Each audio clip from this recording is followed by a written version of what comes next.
This demonstration ground stands as a living example of what local action can achieve. It's planned, prepared, and maintained by the community people. It's a community led effort to bring the lake back to life.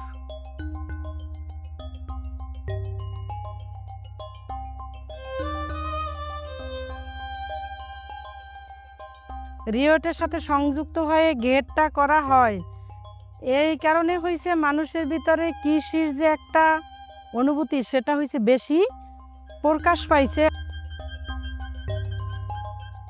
10 থেকে 15 বছর আগে এই পানি আমরা ব্যবহার করতাম, নিজেদের ব্যবহার্য কাজে গোসল করতাম। আমাদেরই কর্মকাণ্ডের কারণে বিভিন্ন কিছুর কারণে ব্যবহারের অনুপযোগী হয়ে গেছে। ব্যবহারের উপযোগী করার জন্য আমরা যে কৃষিকাজগুলো করি সেই কৃষির পাশাপাশি কিভাবে পানিটাকে পরিশোধন করা যায় বা কোন গাছগাছালি লাগাইলে পানি পরিষ্কার হবে, এছাড়া হইছে এই পানি পরিশোধনের পাশাপাশি আমরা আরেকটা উপকৃত হইতেছি যে শাকসবজি বাজার থেকে চড়া দামে যেটা কিনে খেতে হয় সেটা হাতে তৈরি করে খাওয়া যাইতেছে।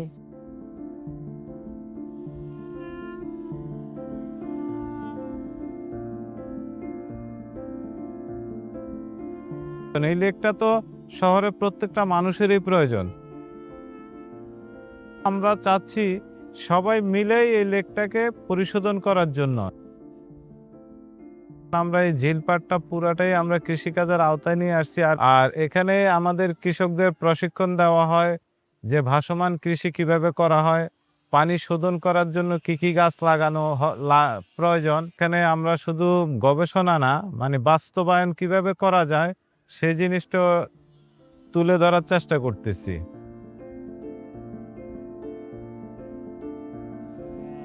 রিওয়েট প্রকল্পে ইউথনেট গ্লোবাল গত 3 বছরে 3টি গুরুত্বপূর্ণ কর্মশালার আয়োজন করেছে। করাইলের মানুষজন এখন শুধু রিওয়েট প্রকল্পের সুবিধাভোগী নয়, তারা এখন জলাভূমি সংরক্ষণ এবং জলবায়ু সুবিচারের সক্রিয় নেতা হিসেবে কাজ করছে।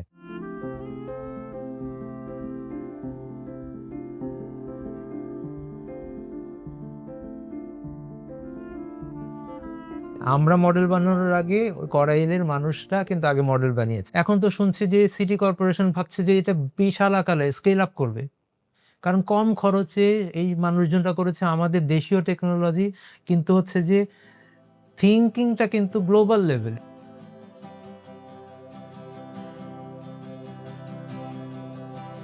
এটা কমিউনিটি লেভেলে এই ডেমনস্ট্রেশনটা ইম্প্যাক্ট ফেলছে, পলিসি লেভেলে ইম্প্যাক্ট ফেলছে, যেটা সিটি কর্পোরেশনের কথা বললাম বা ইয়েতে, এবং হচ্ছে যে একাডেমিয়াতে।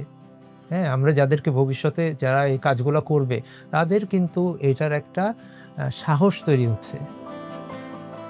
রিওয়েট মানে সব জায়গার সব ধরনের এই যে জলজ, হ্যাঁ সেটা ঢাকা মানে সারা দেশের গ্রাম শহর সবগুলা নিয়েই আসলে কিন্তু রিওয়েটের কিন্তু ওরকম ব্রডার একটা চিন্তাভাবনা কিন্তু আছে। হ্যাঁ, তো এইখানে যেটা আসলে হলো সেইটা আমি যেটা বলছিলাম যে এটা কিন্তু একটা বড় কনফিডেন্স দিল।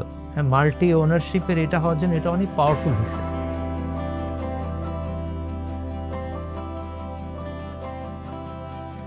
বনানী লেকে ইতিপূর্বে পার্শ্ববর্তী যে কোরাল বস্তি এবং আশেপাশের যারা নিম্ন আয়ের মানুষ বসবাস করছেন তাদের দ্বারা সৃষ্ট বর্জ্য সাধারণত এই বনানী লেকের পানিতেই ফেলে দেওয়া হতো।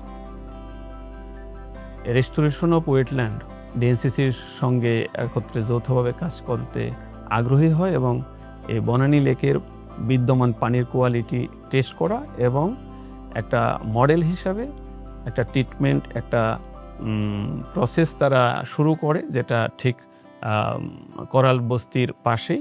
আমরা চাই যে তারা যেন আমাদের সঙ্গে এই যৌথ যে উদ্যোগ সেটা কন্টিনিউ করে এবং এতে এই বনানী লেক সহ এই মডেলটা আমরা অন্যান্য জলাশয়েও আমরা এটা অ্যাপ্লাই করতে পারবো। Restoring a wetland is not only about bringing water back to the land. It is about bringing people back into the responsibility of caring for it.